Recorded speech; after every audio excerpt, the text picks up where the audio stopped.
多数的使用者会使用手机的照相机功能读取 QR code， 并根据 QR code 的内容执行下一个动作。是否有商务人士曾经看过国外的企业在合约上摆上了许多 QR code 呢？这些 QR code 有的是连接到欧盟的个资隐私协议书，有的是连接到其他外部组织公开的宣告，有的 QR code 会连接到厂商的 ISO 证书或其他相关的技术证明。想要签订合约，需要先阅读并同意这些外部的协议。遇到这种状况，大部分的签约者可能会拿起身边的手机，利用手机来处理接下来的工作。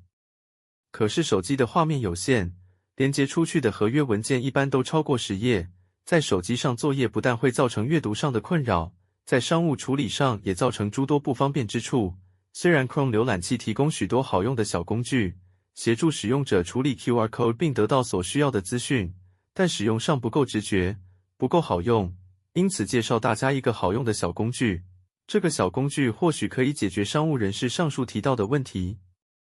如果您使用 Windows 平台的作业系统，不论是笔电或者是桌上型电脑，都可以利用这个只有几百 K 的小工具，协助您取得 QR code 里面的资讯。除了英文内容以外，这个小工具也支援繁体中文的 QR code， 让台湾的使用者可以透过这个小工具做更多的应用。该小工具的功能简单，而使用者可以以此为基础发展出许多有用的功能，发想提出许多协助商务人士解决日常遇到问题的各种方案。如果您希望进一步开发解决您工作上的困扰，欢迎与我联系。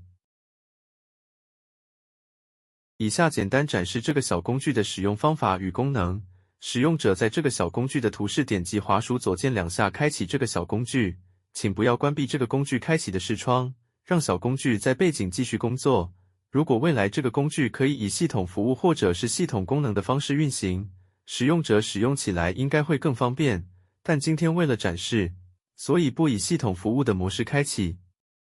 开启小工具后，接下来开启含有 QR code 的画面，不论是合约文件或者是报名 EDM， 也可以是小画家的图档或者是资料夹中任何图示，只要是使用者在电脑中看到的 QR code 图案，都可以先按下键盘的 Z 键，然后按下滑鼠左键拖拉滑鼠，将目标图像精准框选，不要松开键盘的 Z 按键。当您放开滑鼠左键，就会将框选的 QR code 进行解码，解码成功会跳出一个对话框，告知使用者 QR code 已经成功解码，并将解码的内容存放在剪贴簿中。此时只要在浏览器的网址列或其他文件空白处按下贴上，就可以从剪贴簿将解码的内容贴出来使用。